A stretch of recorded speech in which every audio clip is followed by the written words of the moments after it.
Raider Nation, it's mailbag time here. Not only are we live on YouTube, we are also live on Rumble. And if you want more Raiders content, free, uncensored, sports news, politics, then go ahead and give us a follow at rumble.com/Raiders Report. If you're like, Mitch, why should I do that? It helps me out. I provide free content. I keep you guys up to date on a consistent basis. All I ask you to do, if you want more free content, go ahead and give us a follow on Rumble, rumble.com/Raiders Report. Now, these questions that you're about to see, the super chats you're going to see on screen, are from Tuesday's show. So please, if anything changes, I'll do my best to go ahead and keep you guys up to date.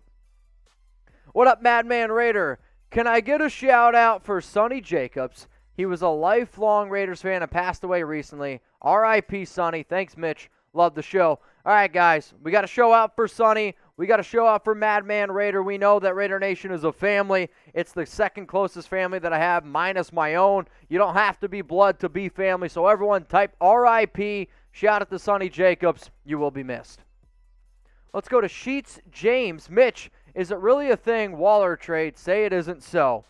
It's made more of a thing because of rumors online. Like, I don't see the Raiders trading Darren Waller. I see it as a 1% chance of happening. I will also say I didn't think that the Raiders would trade for Davante Adams. However, I do know Darren wants a new contract. I know he's got 2 years left, but his agents want Waller to get a new deal. But the Raiders, it would not make sense for them to trade Darren Waller. It wouldn't. We got Ivan, Mitch over Wi-Fi Willie. I'm not going to rip on other content creators too much, though. I didn't appreciate Wi-Fi Willie talking trash about me and my team here over at Chat Sports. Sorry, Wi-Fi. I think people enjoy my show more. Let's go to E-Maney. Hunter and Cooks are almost the same size. Wouldn't it make sense to get a bigger wide receiver or no? Yes, they are the same size, but they're totally different receivers. Hunter Renfrow is a better route runner than Brandin Cooks. Brandin Cooks has more straight line speed. And on top of that, some of the greatest Patriots offenses, sure, you had Tom Brady, but you also had two receivers who ran good routes and did their work over the middle of the field. I don't really see having a problem in having a lot of talent. Like, Cooks is a hell of a receiver. Does getting a bigger receiver make sense? Sure, but Brandin Cooks is probably the top guy that's also realistic. Like, I actually think Brandin Cooks would be a better fit in this Raiders offense than somebody like DK Metcalf. So if you're thinking about Metcalf, I would rather have Brandin Cooks at 13.7 than DK Metcalf, who's probably going to, if he gets traded, end up getting $22 million. So if you want nonstop coverage, like if the Raiders go out and trade for DK or for Brandin Cooks, then we're going to keep you up to date. We got Raiders news, we got rumors, draft, trades, free agency, and a whole lot more. Plus, it's free, man. So if you could, hit that subscribe button, turn on those notifications. Being a Raiders content creator is something that I take a lot of pride in. I know that we make a lot of videos here at Chat Sports, but my job is to make sure you guys enjoy the content as well. So please hit the subscribe button. It means a lot. Let's go to Paula. Would Cole Beasley make sense as a signing? So kind of what I just mentioned there with finding inside receivers.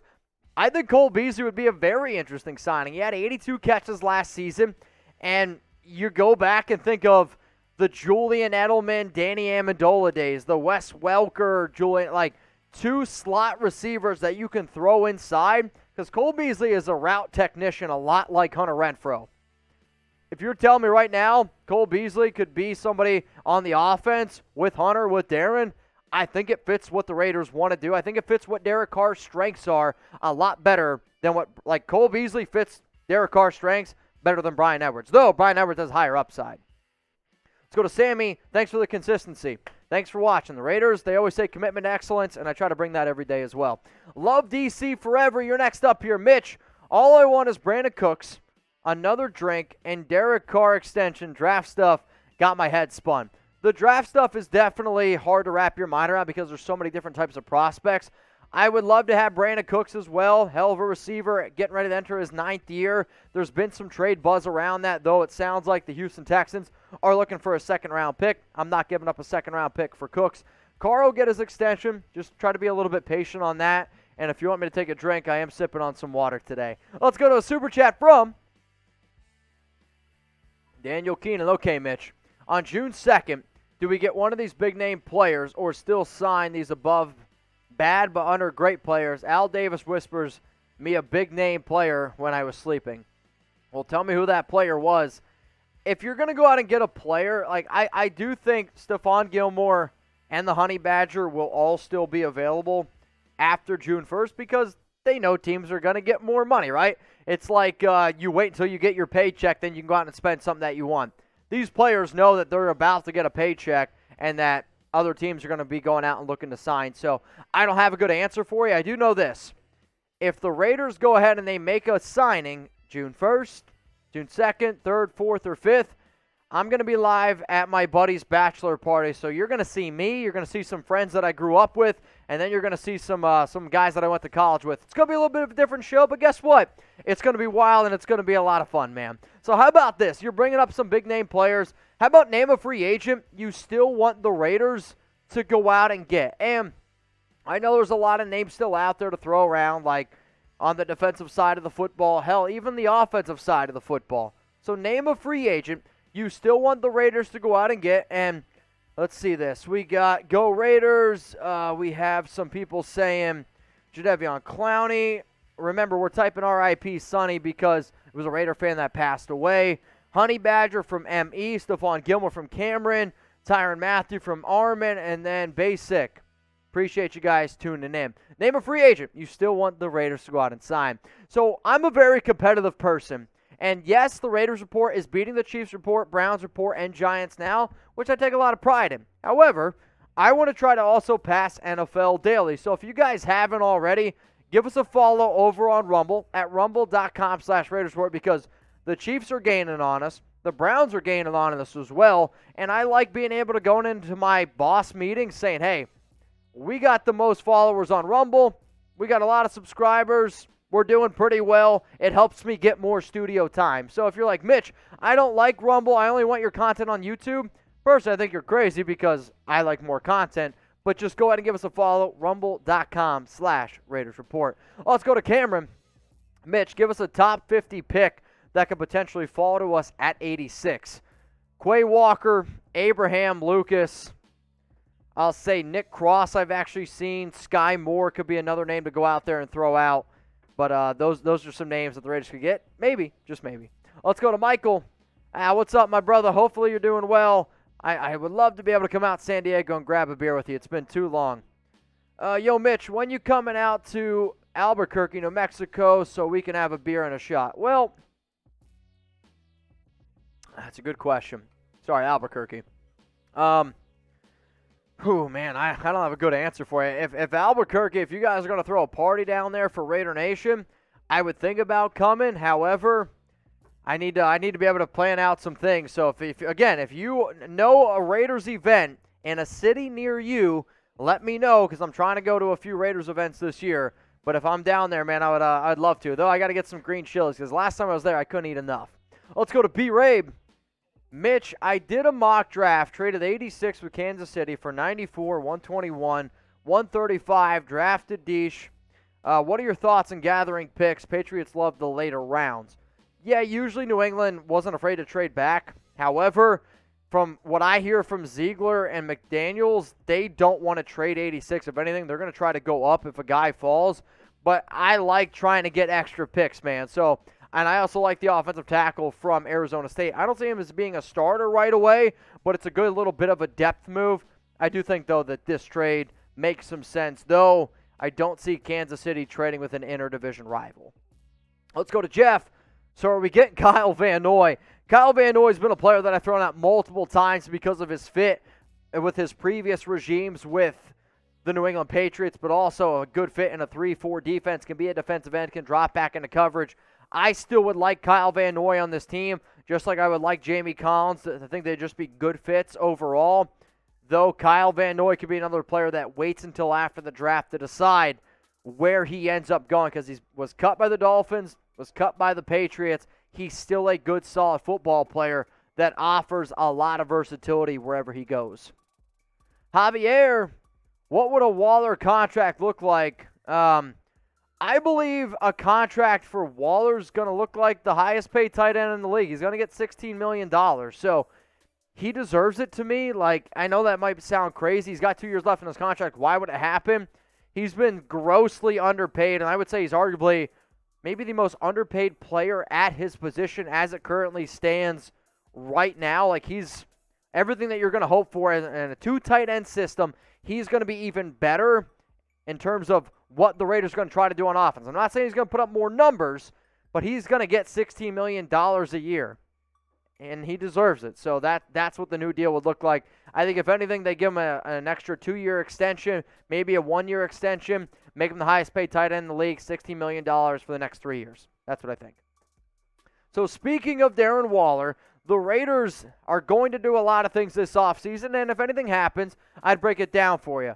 But also in the offseason, I try to look for content. We do a lot of news and rumors. That's not going to change. But what about segments? Like I talk about top players to draft, top players go out and sign, top players go out and trade for. What type of content do you want to see on the Raiders Report during the offseason? Type D for draft, F for free agency, or T for trade.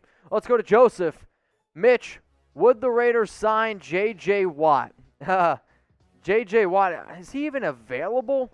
So you'd have to trade for him. I know he just went to the Arizona Cardinals, so I like J.J. Watt a lot, but he's going to be staying in Arizona, so I'm going to say no. Let's go to Amanbrar. Oh, man, you actually told me how to pronounce your name. I forget already. Amanbrar? Umambrar? Any right tackles you see being cut post June 1st and the Raiders making a move for the player? I would say cut. It's hard to say off the top of my head as it stands right now. Trade, though, Andre Dillard. Andre Dillard is a right tackle. Technically, he's a left tackle, but if the Raiders are like, hey, Andre, he was a first-round pick, he's on the Philadelphia Eagles, we'll make you a right tackle, and we're going to pay you a little bit extra money, I think he would consider playing right tackle. As it stands, I'll say Andre Dillard. Let's go to Rocco Space Mountain. Mitch, I saw your last mock draft. You didn't take an offensive tackle. What about Nicholas Petit-Frere? I didn't take an offensive tackle because there was no offensive tackles on the board that I liked, and I went best player available, not biggest need. I like Nicholas Petit-Frere, however, there's other offensive tackles that I would rather have. I'd rather have Daniel Falele, the offensive tackle from Minnesota. I would even rather have Abraham Lucas from Washington State. He is 6'5", 316 pounds, really athletic guy. I talked about him in my Raiders draft targets video at Pick 86. He allowed 2 sacks last season, 2 hits, 22 hurries. He's played left tackle and right tackle. He's just not ready to start right away. And I personally want the Raiders, whoever they take at Pick 86, to be ready to go out and start right away. Good player, but he does his floor does worry me a little bit because he has some bust potential. Let's go to Untouchable Raider 1960. Would you mind trading a 3rd-round pick next season to get another 3rd-round pick in this year's draft? So you're not going to trade a 3rd-round pick next year to get a 3rd-round pick this year. The way that teams look at picks is like you'd have to trade a 2nd-round pick next year to get a 3rd-round pick this year. So with that logic, you might have to do it if you wanted to go out and get one of these guys, but no, I don't see the Raiders doing that. What up, Bill? What are the chances of getting Ryan Hayes out of Michigan in the 3rd round? Stick him. So Ryan Hayes is a player that I actually have some notes on, so give me 1 second here to get up my profile. I didn't expect it. Ryan Hayes. So he ran, what, a 4.8 40, 6'6", 307 pounds, offensive tackle from Michigan. I've seen some good on him, though. My notes are saying that he should be taken in the 4th or 5th round. So in the 3rd round, it would be a little bit of a reach, but I appreciate your question. Let's go to Raider 1285. Mitch, should we sign Jokiski Tart? Oh, man, the old safety for the 49ers, is he still available? He's still a free agent, so Tart has had some good years, and I know he was a name that we've talked about a few times here.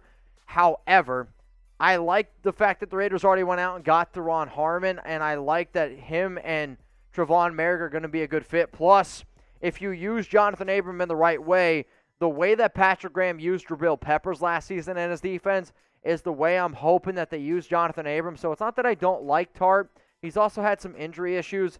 I think the Raiders are set at safety, and if you are going to go out and get a safety, I think the name that you got to get is the Honey Badger. Go ahead and go out and ball, get a little bit crazy. But our Raider 1285, I appreciate the question here on the Raiders Report.